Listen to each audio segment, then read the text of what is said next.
नमस्कार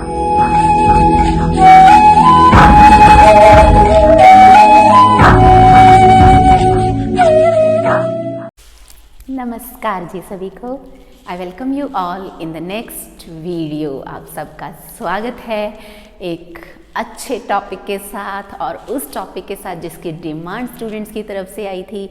मैं आप लोगों के लिए आपने बुलाया और हम चले आए लेकर बोस-आइंस्टाइन कंडेंसेशन। तो मेरे पास डिमांड आई थी स्टूडेंट्स की कि मैम बोस-आइंस्टाइन कंडेंसेशन पर एक आप वीडियो अपलोड कीजिए। So today I am here with this beautiful topic. Although in words की बात मैं पहले भी अपनी पिछली वीडियोस में कर चुकी हूँ, जहाँ पर मैंने स्टेट्स ऑफ मैटर की बात करी थी। हाँ, हम लोगों ने ये सुना हुआ है कि मैटर क्या होता है। जिसको नहीं पता, लिंक डिस्क्रिप्शन में है, आप वहाँ जाकर उस वीडियो को देख सकते हैं। और बने रहिएगा वीडियो के एंड तक, ताकि आपको अच्छे से समझ आए कि बोस-आइंस्टाइन कंडेंसेशन भला होता क्या है, एंड इसके अंदर हमें मैथमेटिकली क्या लिखना होता है। एग्ज़ाम में अगर ये आ जाता है सो हमें इसको किस तरीके से अटेम्प्ट करना होता है, that all we will discuss in this video.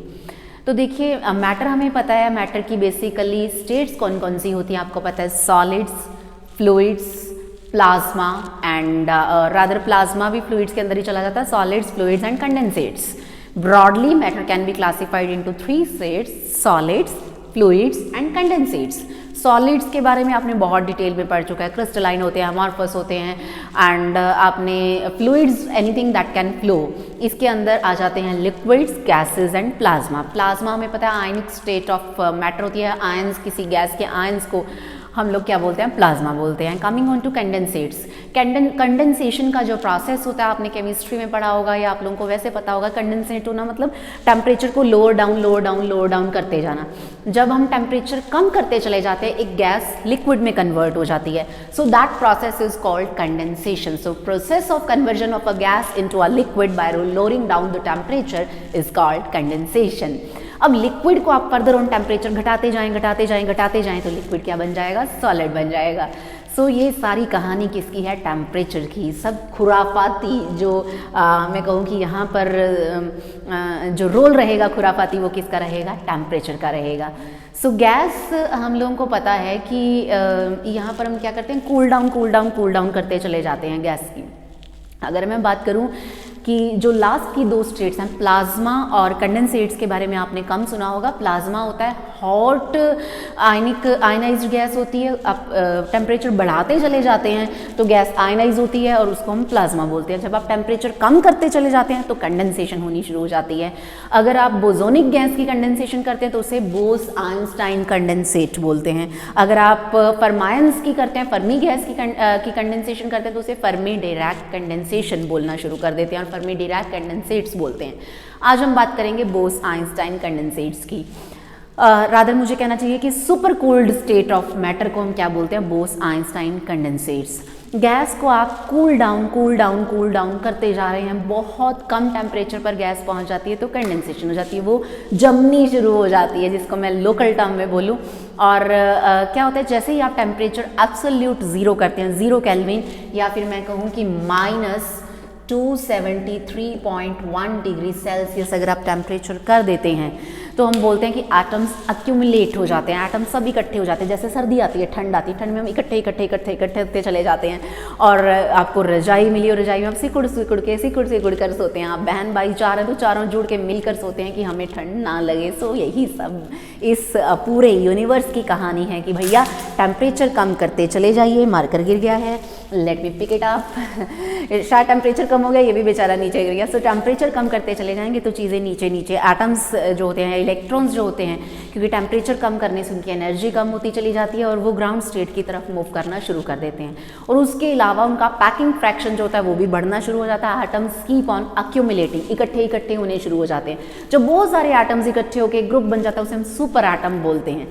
So basically इसी वजह से ये स्टेट बाकी नॉर्मल जो स्टेट्स हैं टेम्परेचर लो डाउन करने वाले उनसे थोड़ी डिफरेंट चली जाती है।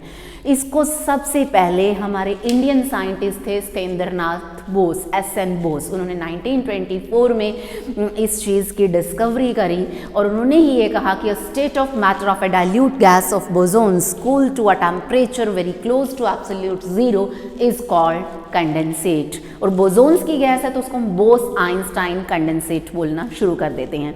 आपको ये ध्यान, जैसे मैंने पहले भी कहा है कि जैसे जैसे मैं बोलती चली जाती हूँ आप लोग इसको लिख लीजिए। किसी को स्पीड ज़्यादा लगती है, यूट्यूब एक बड़ा अच्छा प्लेटफॉर्म है जहाँ पर आप स्पीड को कम भी कर सकते हैं, बढ़ा भी सकते हैं। सो आप उस स्पीड को मैनेज करके इसको नोट डाउन कर लीजिए। State of matter of a dilute gas of bosons cooled to a temperature very close to absolute zero means 0 Kelvin या फिर -273.15 डिग्री सेल्सियस। अब आप कहेंगे कि ये जो बोसोन्स हैं ये भला क्या भला है। तो देखिए मैंने पहले भी स्टैटिस्टिकल फिजिक्स के अंदर भी बात करी है कि पार्टिकल्स दो तरीके के रहते हैं यहाँ, distinguishable and indistinguishable. Classical particles distinguishable होते हैं कि आप नंबरिंग देके कि ये भैया फर्स्ट पार्टिकल है, ये सेकंड है, ये थर्ड है, ये फोर्थ है, आप इनको पहचान सकते हैं। लेकिन अगर मैं बात करूं कि क्वांटम मैकेनिक्स की, तो क्वांटम मैकेनिक्स में पार्टिकल्स को पहचानना आसान नहीं है। क्यों नहीं है? क्योंकि वहाँ पर मान लीजिए ये फर्स्ट पार्टिकल है, ये सेकंड पार्टिकल है, इसकी खुद की एक वेव है, ये सेकंड पार्टिकल है, इसकी खुद की एक वेव है। जब ये एक दूसरे के क्लोज रहते हैं तो इनके ये वेव फंक्शंस आपस में ओवरलैप होने शुरू हो जाते हैं। So because of this overlapping of wave function, उसके बाद जब आप सेपरेट करेंगे इनको तो मुझे नहीं पता किसकी वेव किसके साथ जाएगी। So these particles are indistinguishable. हम इनको नहीं पहचान सकते, हम इनको रिकग्नाइज नहीं कर सकते हैं कि कौन सा फर्स्ट है कौन सा सेकंड है। सो बोस आइंस्टाइन कंडेंसेशन में यही बात रहती है कि एटम्स एक्यूमुलेट हो जाते हैं, उनके वेव फंक्शंस ओवरलैप हो जाते हैं और super cooled state of matter रहती है। So this was I think all about of Bose Einstein condensation condensate. मुझे कहना चाहिए इंट्रोडक्टरी एस्पेक्ट की इंट्रोडक्शन होती क्या है। बोस आइंस्टाइन कंडेंसेट क्या होती है? Super cooled state of matter होती है। और वो मैटर कौन से होते हैं? बोसोन्स होते हैं। बोसोन्स कौन से पार्टिकल्स होते हैं? जिनकी इंटेग्रल स्पिन रहती है। और फरमायंस कौन से पार्टिकल्स होते हैं? जिनकी हाफ इंटेग्रल स्पिन रहती है। इनडिस्टिंग्विशेबल पार्टिकल्स जो होते हैं these are of two types, bosons and fermions. Bosons जो बोस आइंस्टाइन स्टैटिस्टिकल फिजिक्स को फॉलो करते हैं, जिनकी इंटेग्रल स्पिन रहती है, एंड फरमायंस क्या होते हैं? जो फर्मी डिराक स्टैटिस्टिकल फिजिक्स को फॉलो करते हैं और उनकी स्पिन हाफ इंटेग्रल होती है, just like electron, neutron, proton, ये सब फरमायंस हैं। एंड फोटोन्स जो हैं these come under the category of bosons. हमने Planck's radiation law, black body radiation, ये सब डिस्कस किया इसी कैटेगरी के अंदर, वो बोसोन्स के लिए ही था। सो टुडे अगेन बोसोन्स के लिए ही बोस आइंस्टाइन स्टैटिस्टिकल फिजिक्स की एप्लीकेशन के अंदर ही जो अगला पार्ट रहता है वो है Bose Einstein condensation. So let's move to our new and beautiful part of this Bose Einstein condensation. हमें इसकी अब डेरिवेशन करनी है। तो देखिए क्योंकि हम टेम्परेचर लोअर डाउन करते जा रहे हैं, टेम्परेचर लोअर डाउन करने पर एक टेम्परेचर ऐसा आएगा जिसके बाद बोस आइंस्टाइन कंडेंसेट्स बन जाएंगे। जी हाँ, उस टेम्परेचर को हम क्या बोलेंगे? Critical temperature. हम उसकी वैल्यू भी फाइंड आउट करेंगे। अब जैसे सपोज एग्जाम में आपको बोस आइंस्टाइन कंडेंसेशन का प्रोसेस आ जाता है लिखना, या आपको नंबर डेंसिटी लिखनी होती है, number of particles per unit volume, आपको वो लिखना होता है, तो आप स्टार्ट कहाँ से करेंगे? You will start from the definition of Bose Einstein condensate. You will call Bose-Einstein condensate is a state of matter formed when a gas of bosons at low temperatures, at low densities is cooled to a temperature very close to absolute zero. और absolute zero लिख के आप bracket में लिख सकते हैं 0 kelvin और -273.1 degree Celsius. Under such conditions a large fraction of bosons occupy the lowest quantum state, या जिसको हम ग्राउंड स्टेट भी कहते हैं। So this will be the definition of Bose Einstein condensates. यहाँ पर मैंने बोला bosons at very low densities, इसीलिए मैंने बोला डाइल्यूट गैस।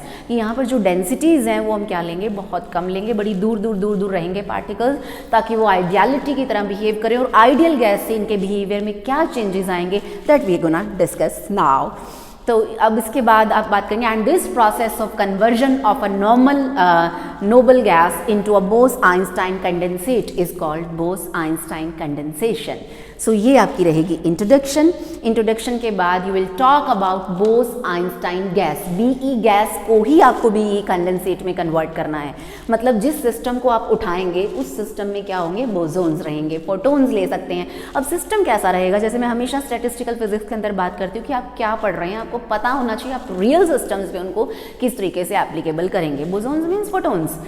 कोई भी फिलामेंट है वो लाइट बाहर निकाले जा रहा है, या एक बल्ब है उसमें से लाइट आ रही है, एक ट्यूब लाइट है उसमें से लाइट आ रही है, और एक्स रेज हैं बहुत ज़्यादा किसी एक रीजन के अंदर, या गैमा रेज हैं किसी एक रीजन के अंदर। आप लोग 4G स्पेक्ट्रम 5G स्पेक्ट्रम बात करते हैं, microwaves, radio waves, all these are what, these are electromagnetic radiation and these are photons. तो ये फोटोन्स ही हैं। टेम्परेचर लो डाउन करने पर इनका भला क्या बनता है वही हमें करना है कि जब ये जमते हैं फोटोन्स तो किस रीजन के अंदर कितने प्रेजेंट होते हैं, that we gonna calculate today. कि क्रिटिकल टेम्परेचर अगर हम एब्सोल्यूट जीरो पर चले जाते हैं तो इनके साथ क्या घटना घटती है, या एक रीजन के अंदर ये कितने अक्यूमुलेट हो जाते हैं। Because physics is quantitative as well as qualitative. कि आपने ये तो बता दिया कि इनका एक जगह पे अक्यूमुलेट हो जाना, इनका एक जगह पर जम जाना, इकट्ठा हो जाना, सॉलिडिफाई होने की कोशिश करना। सॉलिडिफाई नहीं होते हैं, बेसिकली लिक्विफाई होते हैं, तो वो कोशिश करना उसको हम क्या बोलते हैं, कंडेंसेशन बोलते हैं। और बोस-आइंस्टाइन कंडेंसेशन बोसोन्स की कंडेंसेशन रहती है। अब इसकी ज़रूरत क्या है, आप जैसे जो ठंडे देश हैं वहाँ पर चले जाएं जहाँ टेम्परेचर बहुत कम होता है, वहाँ पर आपको कोई भी प्रोसेस करवाना है, आपको यही 5G स्पेक्ट्रम ही जो है इसको ही इस्टेब्लिश करना है। और मान लीजिए टेम्परेचर बहुत ज़्यादा चला है, नो डाउट 0 केल्विन हम अभी अचीव नहीं कर पाए हैं, and according to laws of thermodynamics हम लोग कहते हैं कि ये अचीवेबल नहीं है, बट नियर टू दिस जो है वो जाना पॉसिबल है। तो वहाँ जाकर जब टेम्परेचर इतना ज़्यादा कम हो जाता है तो इनके साथ क्या घटना घटती है, इनके अंदर क्या क्या चेंजेस आते हैं, और क्या हम उन चेंजेस के साथ सर्वाइव कर पाएंगे, या क्या वो चेंजेस हमारे किसी काम आ पाएंगे, हम इनको कहीं यूटिलाइज कर पाएंगे। इतने ठंडे देशों के अंदर आपको वो 5G स्पेक्ट्रम का जाल जो है क्या वो आपका वर्क कर पाएगा, नहीं कर पाएगा, वो कैसे पता चलेगा कि number of electrons unit volume में कितने हैं, तभी कंडक्टिविटी वगैरह की हम बात करेंगे।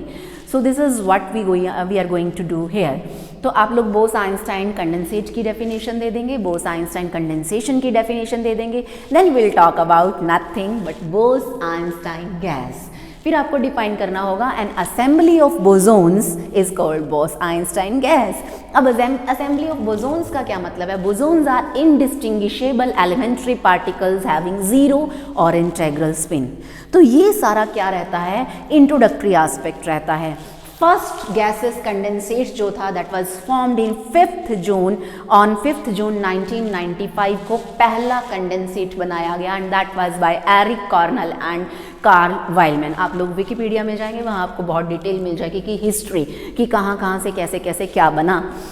लेकिन जो ये कहानी है, ये जो अवार्ड, ये क्रेडिट जो है वो हमारे SN बोस साहब को आता है। आइंस्टाइन ने उनकी हेल्प करी थी।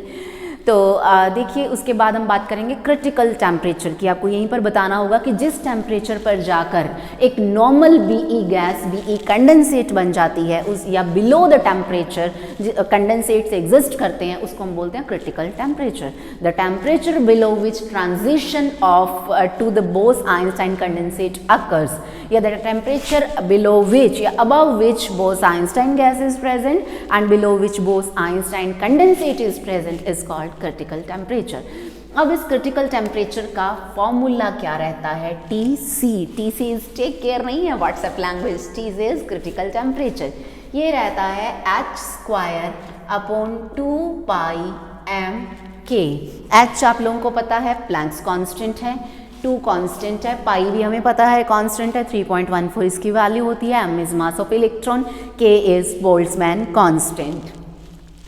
तो बोल्ट्जमैन कांस्टेंट कोई नया कांस्टेंट नहीं, हमने पिछले लेक्चर्स के अंदर भी इसकी बात करी है, वहाँ आप डिटेल में जाकर इसको देख सकते हैं। सो n/v zeta3/2, this zeta is called Riemann zeta function, zeta 3/2 and its power 2/3 रहती है। यहाँ पर ये पावर 2/3 क्योंकि क्रिटिकल टेम्परेचर की एक्सप्रेशन है।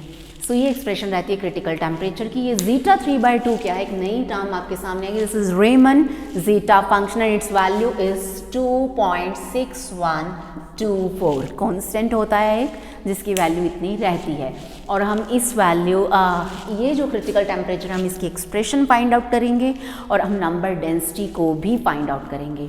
तो इसके बाद हम अपनी फुल फ्लैश डेरिवेशन जो है वो स्टार्ट कर देंगे, and after that you will also write that now we are going to calculate number density, relationship between the number density, relationship with temperature के, टेम्परेचर के साथ नंबर डेंसिटी कैसे very करती है वो अब हमें डिराइव करना है। तो हम लोग अपनी कहानी कहाँ से स्टार्ट करेंगे? हम लोग कहानी स्टार्ट करेंगे अपनी पिछले पार्ट से, जहाँ पर हमने number of cells in phase space जो है वो कैलकुलेट किया, हमने मोमेंटम स्पेस कंसीडर किया था।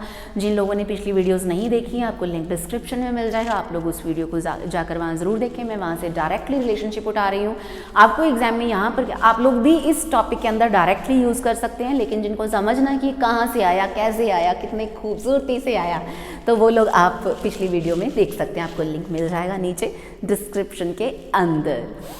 तो देखिए आप लोग यहाँ पर लिखेंगे the number of particle states rather GP/dP lying between momentum interval P and P+GP is given by, कुछ आपको याद होगा हम लोगों ने बात शुरू करी थी GP/dP लिखा था। GP is not geometric progression, number of cells हैं मोमेंटम इंटरवल P से P+GP के अंदर। ये हमें पता है किसके इक्वल था, GS, जिनको वैल्यूज याद हैं स्टूडेंट्स को, 4πVP²dP/h³। सो ये वैल्यू रहती है number of states present in momentum interval P to P+dP। हमारा जो इंटरवल है वो P से लेके P+dP तक जाता है। आप लोगों को डायग्राम तो याद होगी, हमने फेज स्पेस लिया था, हमने एक स्फेरिकल शेल ली थी, P एंड DP इसकी थिकनेस ली थी हमने, फिर P+dP आउटर था, फिर हमने इसका वॉल्यूम लिया, ब्ला ब्ला ब्ला ब्ला, तो आप वीडियो में देख लीजिएगा। सो ये फॉर्मूला हम लोग यहाँ पर डायरेक्टली यूज़ करेंगे। यहाँ पर जो ये GS है, this GS is called spin degeneracy factor and its value is 2s+1। For simplicity we will take this S, this GS is equal to 2s+1, and for simplicity we take as 0 and this GS will become equal to 1. So यहाँ पर ये GP/dP जो है ये किसके equal आ जाएगा, 4πVP²dP/h³। पिछली videos के अंदर जहाँ पर हमने फोटोन्स पर इसको इम्प्लीमेंट किया था, हमने इस वेक्टर की वैल्यू 2 ली थी, आप लोगों को ध्यान होगा। तो यहाँ पर हमने इसको फॉर सिंप्लिसिटी कितना ले लिया है, 1 ले लिया है। Now I will discuss about Bose Einstein distribution law. याद तो होगा सबको, कुछ तो याद होगा। According to Bose Einstein distribution law, D&I हमें पता है किसके इक्वल होता है, GI e⁻∝βui-1। ith स्टेट की अगर मैं बात करूं तो उसके अंदर नंबर ऑफ स्टेट्स कितनी चेंज होंगी, नंबर ऑफ पार्टिकल्स कितने चेंज होंगे, D&I, GI, number of cells, α+βui। Alpha beta में पता है लेजेंडर कॉन्स्टेंट्स थे, बीटा की वैल्यू 1/kT रहती है, K is Boltzmann constant, T is temperature, UI हमें पता है energy of the ith state रहती है। तो जब हम इसको P की फॉर्म में लिखेंगे, ये GP/dP की वैल्यू अगर मैं यहाँ पुट कर देती हूँ तो मेरे पास क्या आ जाएगा, I will be left with D and ये किसका रहेगा, फंक्शन ऑफ P। ये वैल्यू सारी की सारी जो है वो आप लोग वहाँ नीचे सब्स्टिट्यूट कर देंगे, तो आपके पास आएगा 4πVP²e⁻∝+βui-1। तो ये एक्सप्रेशन हमारी D एंड P की जो है वो रहती है। अब मैं बात करूँगी कि आइडियल गैस के लिए मुझे पता है, आइडियल गैस मैं इस साइड कर देती हूँ यहाँ पर, आप लोग इसको नोट डाउन कर लीजिएगा। So after this step we will write कि फॉर एन आइडियल गैस हमें पता है, मुझे इस मोमेंटम की एक्सप्रेशन को एनर्जी की एक्सप्रेशन में कन्वर्ट कर, मोमेंटम से एनर्जी, एनर्जी से मोमेंटम, इधर चला मैं इधर चला, हम एनर्जी की तरफ जाएंगे। So for an ideal gas we can write P square is equal to 2mu, क्योंकि एक आइडियल गैस के अंदर इंटरैक्शन जो रहती है दो पार्टिकल्स के अंदर वो जीरो रहती है। सब रूठे रूठे से, तुम रूठे यहाँ, हम रूठे यहाँ, वहाँ वहाँ तुम कहाँ, तो वो सारे पार्टिकल्स दूर दूर रहते हैं, उनके अंदर कोई इंटरैक्शन नहीं होती। इसका मतलब पोटेंशियल एनर्जी जीरो रहती है। अगर पोटेंशियल जीरो है तो total energy is equal to kinetic energy, and that kinetic energy मैं आपको फिर से याद करवा देती हूँ। That kinetic energy U is equal to half mv square. हमने मास से मल्टीप्लाई किया, मास से डिवाइड किया, and this m square v square it can be written as p square by 2m। So u हमें पता है किसके equal होता है, p स्क्वायर बाय 2m, और मैं कहूँ कि p square is equal to, मुझे पता है 2mu के इक्वल रहता है।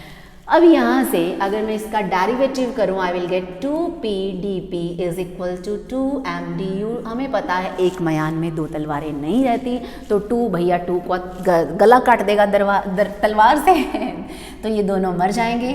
p dp is equal to m du आ जाएगा, और यहाँ से dp किसके इक्वल हो जाएगा, m du अपॉन p, और p की वैल्यू यहाँ से आप पुट कर दीजिए। So dp is equal to m du upon √2mu, ये वाली वैल्यू यहाँ से हमने पुट कर दिया। सो this is value of dp। dp क्या रहता है, m du divided bye √mu। सो ये वैल्यू जो है dp की और ये वैल्यू p की, ये दोनों एक्सप्रेशंस हम अपनी इक्वेशन नंबर 1 के अंदर पुट कर देते हैं। So put these two values in equation number 1। तो ये जो dn है हमारा, ये किस फॉर्म में आ जाएगा, in the form of energy. This will become the function of energy. तो हमारे पास यहाँ क्या बन जाएगा, 4πv p स्क्वायर हमें पता है किसके इक्वल है, 2mu, इसके इक्वल है jp की value m du upon √2mu, हमने dp भी पुट करवा दिया। So h cube e raise to power alpha plus beta ui minus 1। तो ये हमारे पास वैल्यू आ गई है number of particles in energy interval u to u plus du के अंदर। अब हमें जस्ट थोड़ी थोड़ी इन टर्म्स को क्या करना है, रीअरेंज करना है। जब हम इन टर्म्स को रीअरेंज करेंगे तो 4πv, आपको यहाँ पर फैक्टर याद होगा, हमने पिछली वीडियो में भी इसको किया था। तो ये फैक्टर क्या बन जाता है, यहाँ पर 2m पावर हमें पता है हाफ बन जाएगी, क्योंकि एक 2m यहाँ है, एक 2m यहाँ है, और u भी एक यहाँ है और एक यहाँ है। तो मैं u की पावर भी अगर मैं इनको इकट्ठा ही लिख लूँ, 2mu पावर हाफ, ये बन गया हमारे पास।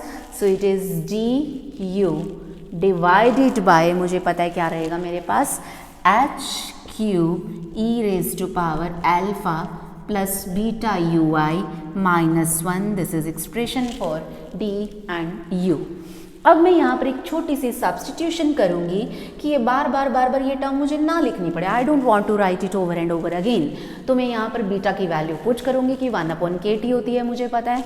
सो हम लोगों ने कहाँ तक कर लिया है, we have done up to this point.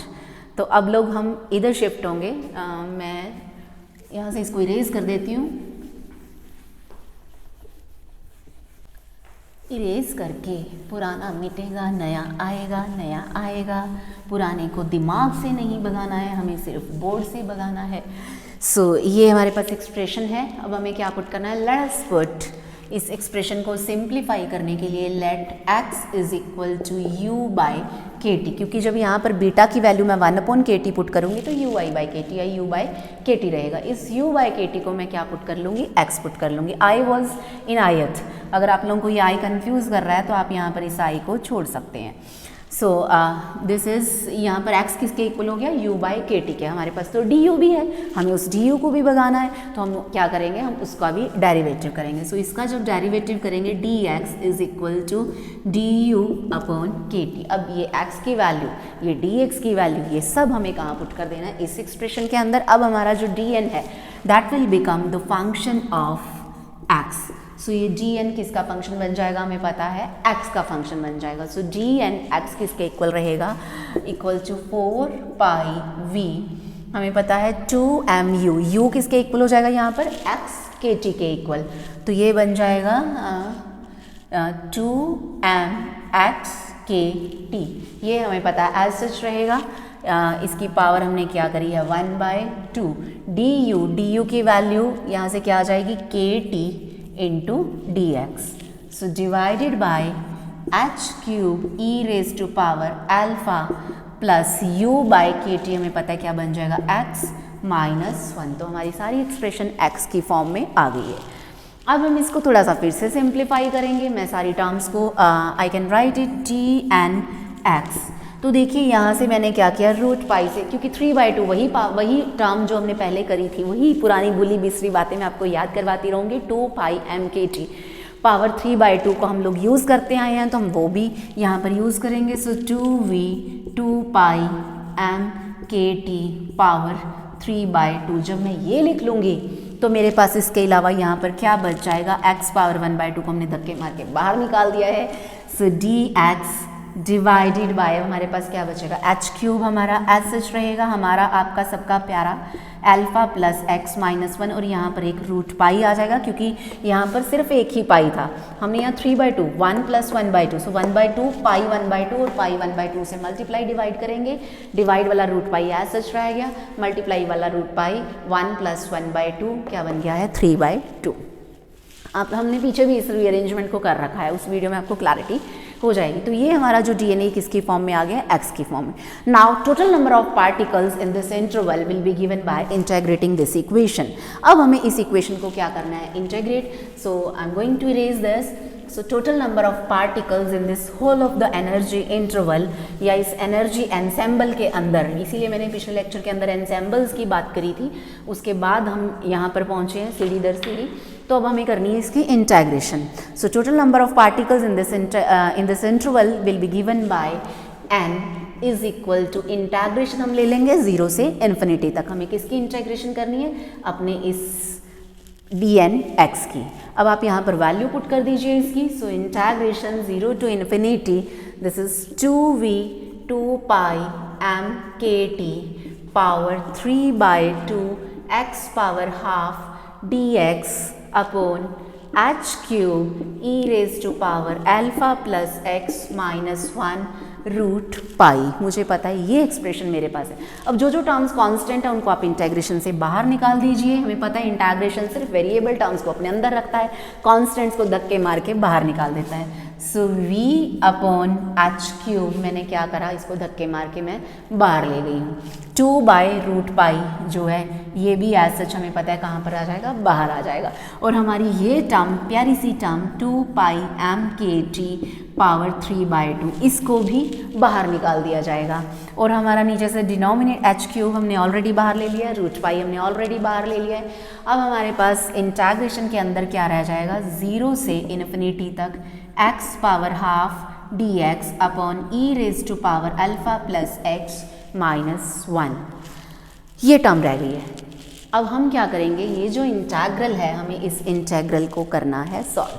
ये जो √2/√पाई है इसको मैं यहाँ इसके साथ लिख लेती हूँ ताकि मेरा काम थोड़ा आगे जाके आसान हो जाए.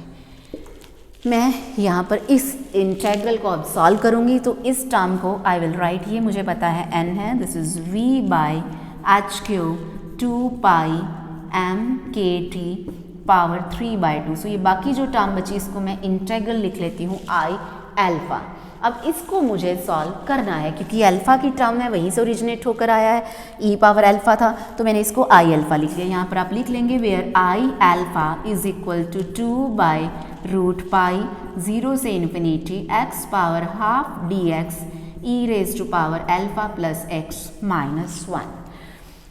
अब हमें इस एक्सप्रेशन को आप कोई ना कोई नंबर दे दीजिए, suppose this is equation star. अब हमें इस इंटीग्रल को सॉल्व करना है तो हम लोग इस साइड इसको सॉल्व कर लेते हैं. Let us erase this. इस इंटीग्रल को सॉल्व करने के लिए इस इंटीग्रल को अलग से लिखेंगे, इसको अकेला करेंगे, रिडक्शन अप्रोच फिजिक्स की यूज़ करेंगे. So let us write this integral only i alpha is equal to 2/√पाई 0 से infinity x power half dx e raise to power alpha plus x -1. ये हमारे पास इंटेग्रल है। अब ये जो -1 है, मैं इसको क्या लिख सकती हूँ, 2/√π 0 से infinity x power half e raise to power alpha plus x -1 power -1 into dx। आपको पता है हम डिनोमिनेटर को ऊपर लेकर जा सकते हैं और पावर -1 लिख सकते हैं। सो अब यहाँ पर थोड़ा सा आप लोग ध्यान दीजिएगा, यहाँ पर e raise to power alpha को मैं 1/a लिखने वाली हूँ। I am introducing a new term A यहाँ पर जो रहेगा वो डीजनरेसी फैक्टर रहेगा। तो मैं यहाँ क्या करने वाली हूँ, ध्यान दीजिए, यहाँ पर मैं लिख देती हूँ इधर साइड पे, because a is equal to 1/e raise to power alpha, या e raise to power alpha is equal to 1/a। ये मैंने पुट करवाया है। So e raise to power minus alpha को मैं a पुट कराऊंगी, तो मेरे पास यहाँ पर क्या रहेगा, 2/√π एज सच रहेगा, 0 से इन्फिनिटी मुझे पता है एज सच रहेगा, x पावर हाफ जो है ये भी मुझे पता है एज सच रहेगा। यहाँ देखिए e raise to power alpha plus x है, e raise to power x को अलग से लिख लीजिए, e raise to power alpha को अलग से। So e raise to power alpha किसके इक्वल हो जाएगा, 1/a के। So 1/a e raise to power x -1 power -1 dx, ये हमारी एक्सप्रेशन हो गई। अब हमें क्या करना है, मैंने इसके अंदर से भी कुछ फैक्टर्स कॉमन ले लिए। एक तो मैं a बाहर निकालूंगी, दूसरा मैं e raise to power -x को बाहर निकालूंगी। सो 2/√π 0 से infinity x power half, a बाहर निकाला, e raise to power -x को बाहर निकाला। तो हमें पता है हमारी जो टर्म है, ये वाली जो टर्म है, इस टर्म के अंदर हमने a से multiply, e raise to power -x से मल्टीप्लाई और डिवाइड किया। डिवाइड वाला हमें पता है, जो टर्म बाहर आ गई तो हमारे पास क्या रहेगा, 1 - a e raise to power 1/a e raise to power जो x यहाँ पर -x रह जाएगा, और हमें पता है इसकी पावर भी क्या रहेगी, -1 dx। So a e raise to power -x power -1 into dx। हमें पता है ये एक्सप्रेशन हमारी रह जाएगी जब हम इसको कॉमन निकालेंगे। तो अब देखिए क्या बात है, क्योंकि ये देखिए पावर -1 है यहाँ पर, तो इस वजह से जब ये बाहर आया तो ये 1/a पावर -1, तो a रह गया, e पावर x बाहर आया, उसकी पावर -1, तो e पावर -x हो गया। हमारी फर्स्ट टर्म 1 हो गई, और ये क्या हो गया, a e raise to power -x power -1 dx, ये रहेगा। अब हम यहाँ पर यूज़ करेंगे binomial theorem on this factor. So I am going to use binomial theorem. अब जब आप बाइनोमियल यूज़ करेंगे, i alpha is equal to 2/√π 0 से infinity x power half a raise to power e minus, इसके अंदर यहाँ पर बाइनोमियल लगेगी। तो बाइनोमियल क्या होती है, 1, ये पावर यहाँ आकर मल्टीप्लाई हो जाएगी, 1 + nx + n into n-1 upon factorial 2 into x square and so on terms चलती चली जाती।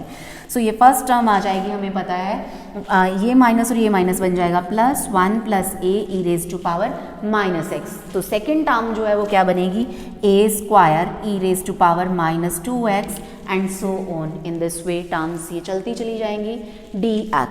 ये हमने बाइनोमियल इम्प्लीमेंट कर ली है। सो अब मैं क्या करूँगी, I will be using the distributive property of integration. मैं इन सारे पार्ट्स को अलग अलग कर दूंगी, इन इंटीग्रेशंस को। सो मेरे पास क्या बचेगा, 2/√π, ये फर्स्ट इंटीग्रेशन 0 से infinity x raise to power half a e raise to power -x dx। इसको आप कॉमन बाहर रखिए। फिर ये सेकेंड टर्म पर आएगा, 0 से इन्फिनिटी, हमें पता है x power half a² e raise to power -2x dx, plus 0 से infinity x power half a³ e raise to power -3x and so on, dx तो सबके साथ लगेगा। So we have expanded this term.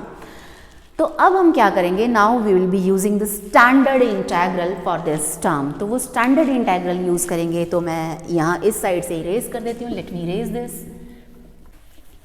इसको erase करेंगे, बस इस integration को सॉल्व करना है, and there will be 2 cases and that's it. बन जाएगा हमारा काम बन जाएगा। सो देखिए अब यहाँ पर we are going to use standard integral. और स्टैंडर्ड इंटीग्रल कौन सा, 0 से infinity x power half e raise to power -a x dx। ये इंटेग्रल हमें पता है, हम स्टैटिस्टिकल फिजिक्स में स्टैंडर्ड इंटेग्रल्स को बड़ी बखूबी यूज़ करते हैं। ये हमें पता है कि इसके इक्वल होता है √π/2 e raise to power exponential a, क्योंकि यहाँ पर पावर a है, सो a रेज टू पावर 3/2 इस फैक्टर का क्या रहता है, solution. So by using this standard integral in all of these terms हमारे पास i अल्फा ये किसके इक्वल हो जाएगा, 2/√π। अब एक अकेले पे आपको इसको अप्लाई करना है, और √π/2 इस टर्म के लिए भी आएगा, इसके लिए भी आएगा, इसके लिए भी, सबके लिए आएगा। तो हम लोग क्या करेंगे, √π/2 को हमने सबके लिए कॉमन निकाल लिया। उसके अलावा फर्स्ट यहाँ पर रहेगा a रेज टू पावर 3/2, और इस a की जगह a रेज टू पावर 3/2 और x पावर हाफ और e power -a x dx। तो यहाँ पर a की वैल्यू क्या है, 1, और 1 पावर 3/2, तो फर्स्ट टर्म 1 रह जाएगी, और इसके साथ a है, a एज सच रह जाएगा। सो फर्स्ट टर्म को सॉल्व करके हमारे पास क्या आएगा, a। इसी तरीके से सेकंड टर्म में हमारे पास क्या आ जाएगा, a², ये वाला है, और उसके साथ हमें पता है डिनोमिनेटर में हमारे पास क्या आ जाएगा, 2 पावर 3/2। सेकेंड टर्म में a³ 3 power 3/2 and so on. ये कहानी कुछ इसी तरीके से आगे बढ़ती चली जाएगी। अब हमें पता है इसने इसको मारा, तो i अल्फा किसके इक्वल आया, a² 3/2 a³ 3 power 3/2 and so on. This is the value of that integration. अब इसको मैं इन जनरल क्या लिख सकती हूँ, I can write it summation r is equal to 1 to infinity a raise to power r raise to power 3/2। हम इसको in general ये लिख सकते हैं, और यहीं से ही ओरिजिन होगा रीमन जीटा फंक्शन का। अब आप इसको पुट कर दीजिए, मैंने इक्वेशन इरेज कर दिया। यहाँ पर हमारी इक्वेशन लिखी हुई थी in the very last n वाली, नंबर ऑफ पार्टिकल्स वाली। So I am going to put this in that expression. सो यहाँ पर क्या आ जाएगा, n, अगर कुछ मुझे यहाँ से दिख रहा है, हमारी एक्सप्रेशन के अंदर n क्या था, v/h क्यूब, बोर्ड के ऊपर लिखा हुआ है कुछ, उसके बाद 2πmkt पावर 3/2 फैक्टर था, एंड आफ्टर दैट इस i अल्फा था। i अल्फा की वैल्यू हमने कैलकुलेट कर ही ली है। So it is integrated summation r is equal to 1 to infinity a power r power 3/2। तो ये हमारी वैल्यू किसकी आ गई है, n की। तो एक एक्सप्रेशन इस ये वाली जो आपको ध्यान में रखनी है, नंबर ऑफ पार्टिकल्स हैं। अगर आप इस v को इधर ले जाएंगे, you will get number density, number of particles per unit volume. अब यहाँ पर दो केस अराइज होते हैं, case 1 for weak degeneracy and case 2 for strong degeneracy. Strong degeneracy generally belongs to the ground state.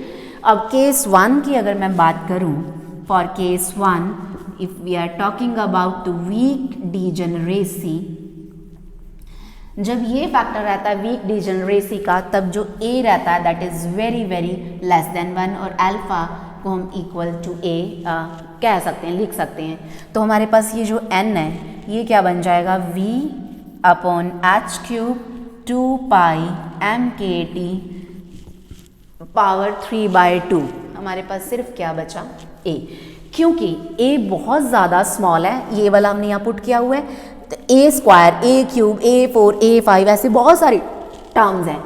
Small value का square, उसका cube, उसकी 4th power, सब बहुत छोटी छोटी छोटी होती चली जाती हैं, तो हम उनको क्या कर देते हैं, नेग्लेक्ट कर देते हैं।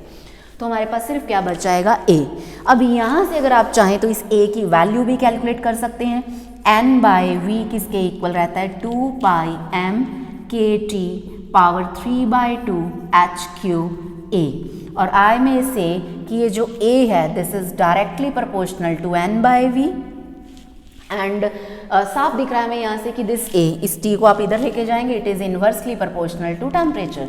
सो degeneracy factor is directly proportional to number density, number of particles per unit volume.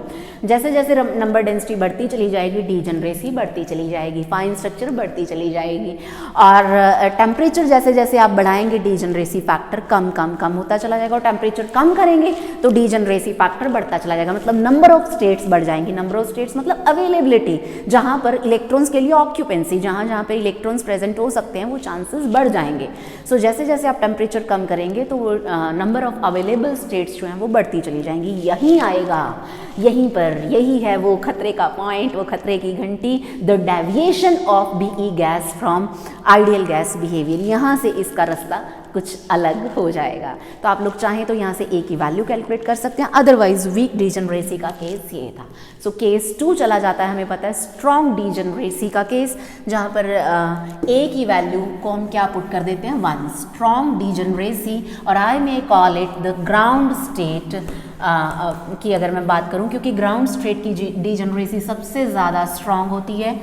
Ground state की जो स्प्लिटिंग है वो इतनी ज़्यादा आसान बात है वो नहीं है। सो फॉर ग्राउंड स्टेट या case 2, strong degeneracy and strong degeneracy, ये हमें पता है ग्राउंड स्टेट के लिए होती है, एंड फॉर ग्राउंड स्टेट जो ए की वैल्यू रहती है वो कितनी रहती है 1। अब इस ए की वैल्यू 1 को हम अपनी इस इक्वेशन के अंदर, इक्वेशन नंबर जो भी इसको नेम दीजिए, सपोज डी का, इस इक्वेशन के अंदर आपने इसको सपोज पुट करवाया। अगर आप ए की वैल्यू यहाँ पर 1 पुट करवा देंगे तो आपके पास क्या आएगा, you will be left with n is equal to V by h cube 2 pi m k t power 3/2। यहाँ a को हम 1 पुट करवाएंगे, लेकिन नीचे फैक्टर हमें पता है r पावर 3/2 है। सो ये सारा फैक्टर कांस्टेंट है। जब आप इसको सॉल्व करेंगे ये वैल्यू आएगी 2.6124। यस, आपने पहचान लिया, ये आएगा जीटा रीमैन फंक्शन, जीटा 3/2। इसकी वैल्यू कितनी रहती है 2.6124। ए की वैल्यू हमें पता है 1 है, अल्फा 0 हो जाएगा। सो आई अल्फा जो हमारा इंटेग्रेशन था ओवरऑल, सिर्फ वही टर्म इंटेग्रेशन वाली वो ख़त्म हो जाती है। सो उसके ख़त्म होने के बाद हमारे पास जो एक्सप्रेशन रह जाती है वो ये एक्सप्रेशन रह जाती है, n is equal to V by h cube and 2 pi m k t power 3/2 zeta 3/2। आप चाहें तो यहाँ से नंबर डेंसिटी लिख सकते हैं, n by V is equal to 2 pi m k t power 3/2 h cube zeta 3/2। चाहे तो इस इक्वेशन को भी एक नंबर दे सकते हैं, सपोज स्टार, चमकती हुई इक्वेशन, ये हमारी चमकती हुई इक्वेशन है। यहाँ हम थोड़ी सी बात करेंगे कि हमें ये, यहाँ पर आइंस्टाइन की बात आती है। आइंस्टाइन ने ये कहा कि जैसे जैसे आप टेम्परेचर को डिक्रीज करते चले जाएंगे, आप टेम्परेचर को कम करते चले जाएंगे, तो क्या होगा, number of particles will be increasing, और जैसे जैसे नंबर ऑफ पार्टिकल्स इंक्रीज होंगे they will be becoming infinity. तो नंबर ऑफ पार्टिकल्स इनफाइनाइट वो कभी हो नहीं सकता। सो यहाँ पर हमने ग्राउंड स्टेट की बात नहीं करी, we were talking about the excited state की इलेक्ट्रॉन यहाँ घूम रहा है, वहाँ घूम रहा है, टेम्परेचर ज़्यादा है, यहाँ है। So equal weightage should be given to ground state also. ये बात किसने कही थी, आइंस्टाइन ने कही थी। यहीं पर आइंस्टाइन जो है वो उसकी कहानी में घुस गए थे। तो उन्होंने कहा कि हमें ग्राउंड स्टेट की कंट्रीब्यूशन भी लेनी पड़ेगी, एंड फॉर ग्राउंड स्टेट आप लोगों को पता है कि जो GI है, नंबर ऑफ स्टेट्स या फाइन स्ट्रक्चर के अंदर, वो 1 रहती है, कभी स्प्लिट नहीं होती। यहाँ पर एनर्जी का लेवल जो है वो भी 0 रहता है। According to Bose Einstein distribution law, Ni is equal to GI की वैल्यू 1 है upon e raise to power alpha plus beta ui। So e raise to power alpha, ui हमें पता है 0 है, सो -1 है ना। सो ये हमें पता है this is number of particles in ground state, n note की वैल्यू। अब ये n नोट जो है वो हमें इंक्लूड करना ही पड़ेगा यहाँ पर इस केस के अंदर। तो उससे पहले मैं यहाँ पर बात करूँगी जहाँ पर हम एक्साइटेड स्टेट्स की बात कर रहे थे, कि अगर मैं यहाँ पर T is equal to TC कर देती हूँ, कि अगर मैं क्रिटिकल टेम्परेचर की बात करूँ जहाँ पर हमें पता है कि पार्टिकल डेंसिटी या नंबर डेंसिटी मैक्सिमम बन जाती है, क्योंकि मैक्सिमम नंबर ऑफ इलेक्ट्रॉन्स जो है वो नीचे नीचे नीचे पहुँच जाते हैं, तब ये जो एक्सप्रेशन है, जब हम यहाँ पर इसको TC, इस एक्सप्रेशन के अंदर T is equal to TC put कर देंगे तो ये वैल्यू मैक्सिमाइज हो जाती है। आप चाहें तो इसके अंदर इसको TC रख के उस V की वैल्यू पुट करवा सकते हैं। सो यहाँ से अगर मैं T को इस साइड रखूँ, N by V is equal to 2 pi m k t c power 3/2 h cube zeta 3/2। आप चाहें तो इस TC को यहाँ से कैलकुलेट कर सकते हैं। TC ये देखिए किसके इक्वल आ जाएगा, आप लोग सारी टर्म्स उधर ले जाइए, V upon H cube, TC इधर रहेगा, बाकी सब उधर चला जाएगा। सो TC को आपको TC कैलकुलेट करना है, H ऊपर जाएगा, H स्क्वायर आएगा, क्योंकि पावर हमें 2/3 भी करनी है, 3 से 3/2 कैंसिल करेंगे तो सिर्फ 2 रह जाएगा, H square 2 pi m k T हमने पता, हमने दूसरी साइड इसको ले लिया है, तो हमारे पास क्या रहेगा n, और जो नीचे V है वो भी रहेगा और जीटा 3/2 भी रहेगा और इसकी पावर हमें पता है क्या आ जाएगी 2/3। आप टर्म्स को जस्ट रीअरेंज करेंगे, विल गेट दिस वैल्यू। ये आ गई हमारे पास एक्सप्रेशन क्रिटिकल टेम्परेचर की, जो हमने इन the very starting of this topic मैंने यहाँ पर लिखी थी। तो क्रिटिकल टेम्परेचर आप लोग इस तरीके से कैलकुलेट कर सकते हैं। अब देखिए क्या है, जो मैंने एक्सप्रेशन यहीं पर लिखी थी n/v, सपोज इस एक्सप्रेशन को मैं दे देती हूँ इक्वेशन नंबर 2। ये मेरी इक्वेशन नंबर 2 हो गई।